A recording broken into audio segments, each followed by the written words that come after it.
ಶೈಕ್ಷಣಿಕವಾಗಿ ಮುಂದುವರೆದ ಜಿಲ್ಲೆ ಆಗಿರುವಂತಹ ಉಡುಪಿ ಜಿಲ್ಲೆಯಲ್ಲಿ ಇನ್ನೂ ಕೂಡ ಮೂಲಭೂತ ಸೌಕರ್ಯಗಳ ಸಮಸ್ಯೆ ಎದ್ದು ಕಾಣ್ತಾ ಇರುವಂಥದ್ದು. ಅದರಲ್ಲೂ ಪ್ರಮುಖವಾಗಿ ಉಡುಪಿ ಜಿಲ್ಲೆಯ ಬೈಂದೂರು ತಾಲೂಕಿನಲ್ಲಿ ಇಂದು ನಿನ್ನೆಯದಲ್ಲ ಕಾಲು ಸಂಕ ಸಮಸ್ಯೆ. ಈಗ ಕೂಡ ಕಾಲು ಸಂಕ ಸಮಸ್ಯೆಯಿಂದಾಗಿ ಗ್ರಾಮೀಣ ಭಾಗದ ಜನರು ಸಮಸ್ಯೆಯನ್ನು ಎದುರಿಸ್ತಿರುವಂಥದ್ದು. ನಾವೀಗ ಇರುವಂಥದ್ದು ಉಡುಪಿ ಜಿಲ್ಲೆಯ ಬೈಂದೂರು ಪಟ್ಟಣ ಪಂಚಾಯಿತಿ ವ್ಯಾಪ್ತಿಯ ಕಡಕೆ ಎನ್ನುವ ಪ್ರದೇಶದಲ್ಲಿದ್ದೇವೆ. ನಾವು ಚಿತ್ರಣವನ್ನು ಗಮನಿಸ್ಬೋದು.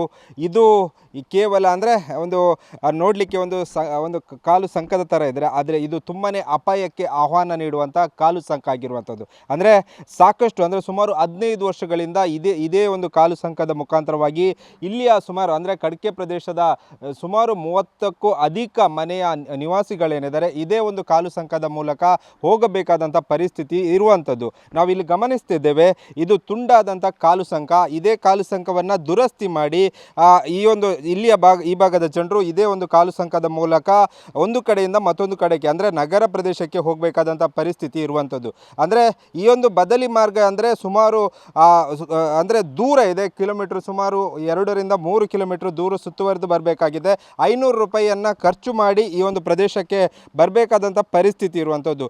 ಸುಮಾರು 15 ವರ್ಷಗಳಿಂದಲೂ ಕೂಡ ಈ ಭಾಗದ ಜನರು ಈ ಸಮಸ್ಯೆ ಬಗ್ಗೆ ಜನಪ್ರತಿನಿಧಿಗಳಿಗಾಗಿರ್ಬೋದು ಅಥವಾ ಜಿಲ್ಲಾಡಳಿತಕ್ಕೆ ಆಗ್ಬೋದು ಎಲ್ಲರಿಗೂ ಈ ಒಂದು ಸಮಸ್ಯೆ ಬಗ್ಗೆ ಮನದಟ್ಟು ಮಾಡ್ತಾ ಇದ್ದಾರೆ. ಈ ಸಮಸ್ಯೆ ಬಗ್ಗೆ ಅವರಿಗೆ ಈ ವಿಷಯ ಬಗ್ಗೆ ತಿಳಿಸುವಂಥ ಕೆಲಸವನ್ನು ಈ ಭಾಗದ ಜನರು ಮಾಡ್ತಾ ಇದ್ದಾರೆ. ಆದರೆ ಯಾರೂ ಕೂಡ ಇದರ ಬಗ್ಗೆ ಕ್ಯಾರೆ ಅನ್ನುತ್ತಿಲ್ಲ ಮತ್ತು ಈ ಒಂದು ದುರಸ್ತಿಯನ್ನು ಮಾಡ್ತಾ ಇಲ್ಲ ಎನ್ನುವ ಆರೋಪವನ್ನು ಇಲ್ಲಿಯ ಸ್ಥಳೀಯರು ಮಾಡ್ತಿರುವಂಥದ್ದು ನಾವು ಗಮನಿಸ್ಬೋದು. ನೀರಿನ ಮಟ್ಟ ಏನಿದೆ ಈಗ ಸ್ವಲ್ಪ ಮಳೆಯ ಪ್ರಮಾಣ ಕರಾವಳಿ ಭಾಗದಲ್ಲಿ ಸ್ವಲ್ಪ ಕಡಿಮೆ ಇದೆ ಅಂತಲೇ ಹೇಳ್ಬೋದು. ಅಂದರೆ ಈ ಒಂದು ಜೂನ್ ಜುಲೈ ಅಂದರೆ ತಿಂಗಳಲ್ಲಿ ಜೋರಾಗಿ ಮಳೆ ಬರುತ್ತೆ. ಆ ಒಂದು ಸಂದರ್ಭದಲ್ಲಿ ಈ ಒಂದು ಭಾಗದ ಜನರು ಮತ್ತೊಂದು ಪ್ರದೇಶಕ್ಕೆ ಹೋಗಬೇಕಾದ್ರೆ ಹರಸಾಹಸ, ಅಂದರೆ ಸಾವಿನ ನಡಿಗೆ ಮಾಡಬೇಕಾದಂಥ ಪರಿಸ್ಥಿತಿ ಕೂಡ ಇರುವಂಥದ್ದು ನಾವು ಚಿತ್ರಣವನ್ನು ಗಮನಿಸ್ಬೋದು. ನೀರಿನ ರಭಸ, ಮಳೆಯ ಪ್ರಮಾಣ ಕಡಿಮೆ ಇದ್ದರೂ ಕೂಡ ನೀರಿನ ರಭಸ ತುಂಬಾ ಜೋರಾಗಿದೆ. ಇನ್ನು ಮಳೆಯ ಪ್ರಮಾಣ ಹೆಚ್ಚಾದರೆ ಮತ್ತಷ್ಟು ನೀರಿನ ಪ್ರಮಾಣ ಏರಿಕೆ ಆಗುತ್ತೆ. ಅಂದರೆ ನೀರಿನ ಕರೆಂಟ್ ಸಿಚುವೇಶನ್ ಏನಿದೆ ಅದು ತುಂಬಾ ಜಾಸ್ತಿ ಆಗುತ್ತೆ.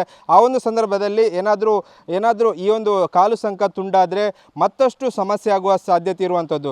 ಕಳೆದ ಬಾರಿ ಇಲ್ಲಿಯ ಒಬ್ಬರು ನಿವಾಸಿ ಇದೇ ಒಂದು ಕಾಲು ಸಂಕದ ಮುಖಾಂತರ ಹೋಗುವ ಸಂದರ್ಭದಲ್ಲಿ ತುಂಡಾಗಿ, ಅಂದರೆ ಹೊಳೆಯಲ್ಲಿ, ಅಂದರೆ ಇದೇ ನೀರಲ್ಲಿ ಕೊಚ್ಚಿಕೊಂಡು ಹೋದಂಥ ಘಟನೆ ಕೂಡ ನಡೆದಿತ್ತು. ಅದರ ಬಳಿಕ ಆ ಒಂದು ನಿವಾಸಿ ಇಲ್ಲಿಯ ಸ್ಥಳೀಯರೊಬ್ಬರು ಆ ಒಂದು ಕಾಲು ಸಂಕದಲ್ಲಿ ಹೋಗಲಿಕ್ಕೆ ತುಂಬಾ ಹೆದರುವಂಥ ಪರಿಸ್ಥಿತಿ ಉಂಟಾಗಿರುವಂಥದ್ದು. ಅದೇ ರೀತಿಯಾಗಿ ಇಲ್ಲಿಯ ಶಾಲೆಗೆ ಹೋಗುವಂಥ ಮಕ್ಕಳು ಕೂಡ ಸಮಸ್ಯೆಯನ್ನು ಎದುರಿಸ್ತಿರುವಂಥದ್ದು. ಅಂದರೆ ಈ ಭಾಗದಲ್ಲಿ ಸುಮಾರು 30ಕ್ಕೂ ಅಧಿಕ ಮನೆಗಳಿದೆ. ಅವರೆಲ್ಲರೂ ಕೂಡ ಈ ರೀತಿಯಾಗಿ ಸಮಸ್ಯೆಯನ್ನು ಎದುರಿಸ್ತಲೇ ಇರುವಂಥದ್ದು. ಸದ್ಯ ನಮ್ಮ ಜೊತೆ ಇಲ್ಲಿಯ ಸ್ಥಳೀಯರಿದ್ದಾರೆ, ಅವರನ್ನು ಮಾತನಾಡಿಸ್ತಾ ಹೋಗುವ. ಸರ್, ಯಾವ ರೀತಿಯ ಸಮಸ್ಯೆ ಆಗ್ತಿರೋ? ನಮ್ಮ ಮಳೆಗಾಲದಾಗ ಏನು ಮಾಡೋದು, ಆಟೋ ಆಗಿದೆ. ಕಳೆದ ಚೌಟಿ ಟೈಮ್ದಾಗೆ ಅದೇ ಸಂಖ್ಯೆ ನಾನು ಹೋಗ್ತಾ ಇದ್ದೆ, ದೊಡ್ಡ ಮರ ಬಂದು ಹೊಡಿತು. ಅದಕ್ಕೂ ನಮ್ಮ ಹೊತ್ತು ಬಿದ್ದೆ.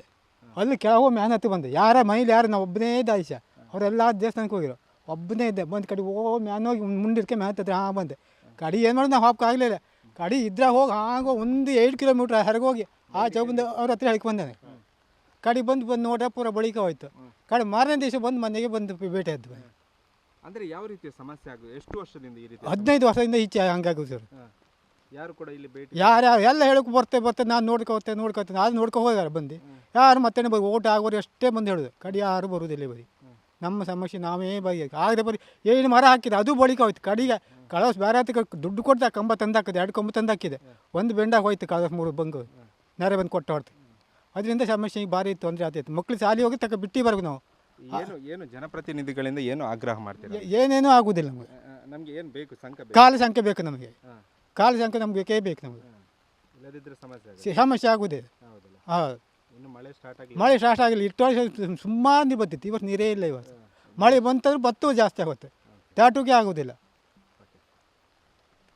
ಇದಿಷ್ಟು ಇಲ್ಲಿಯ ಗ್ರಾಮಸ್ಥರ ಒಂದು ಸಮಸ್ಯೆ ಆಗಿರುವಂಥದ್ದು. ಏನಂದರೆ ಪ್ರತಿನಿತ್ಯ ಈ ಒಂದು ಕಾಲು ಸಂಕದ ಮುಖಾಂತರ ಅಪಾಯದಲ್ಲೇ ಹೋಗಬೇಕಾದಂಥ ಪರಿಸ್ಥಿತಿ ಇರುವಂಥದ್ದು. ಇದರ ಬಗ್ಗೆ ಗಮನ ಹರಿಸಬೇಕು, ಜಿಲ್ಲಾಡಳಿತ ಗಮನ ಹರಿಸಬೇಕು. ಇಲ್ಲದಿದ್ದರೆ ಮತ್ತಷ್ಟು ಸಮಸ್ಯೆ ಆಗುವ ಸಾಧ್ಯತೆ ಇರುವಂಥದ್ದು. ಯಾಕಂದರೆ ಈ ಬಾರಿ ಕರಾವಳಿಯಲ್ಲಿ ಮುಂಗಾರು ಮಳೆ ಕೈಕೊಟ್ಟಿರುವಂಥದ್ದು. ಆದರೆ ಮುಂದೆ ಸುರಿಯುವಂಥ ಭಾರಿ ಮಳೆಯಿಂದಾಗಿ ಈ ಭಾಗದ ಜನರು ಮತ್ತಷ್ಟು ಸಮಸ್ಯೆಯನ್ನು ಎದುರಿಸಬೇಕಾದಂಥ ಪರಿಸ್ಥಿತಿ ಇದೆ. ಆ ನಿಟ್ಟಿನಲ್ಲಿ ಜಿಲ್ಲಾಡಳಿತ ಅಥವಾ ಸಂಬಂಧಪಟ್ಟ ಅಧಿಕಾರಿಗಳು, ಜನಪ್ರತಿನಿಧಿಗಳು ಎಚ್ಚೆತ್ತುಕೊಂಡು ಇದಕ್ಕೊಂದು ಶಾಶ್ವತ ಪರಿಹಾರವನ್ನು ಕಂಡುಕೊಳ್ಬೇಕೆಂಬುದು ಇಲ್ಲಿಯ ಗ್ರಾಮಸ್ಥರ ಆಗ್ರಹ ಆಗಿರುವಂಥದ್ದು. ಕ್ಯಾಮರಾಮ್ಯಾನ್ ರಾಮ್ ಜೊತೆ ಪ್ರಜ್ವಲ್ ಲಾಮಿ, TV9 ಉಡುಪಿ.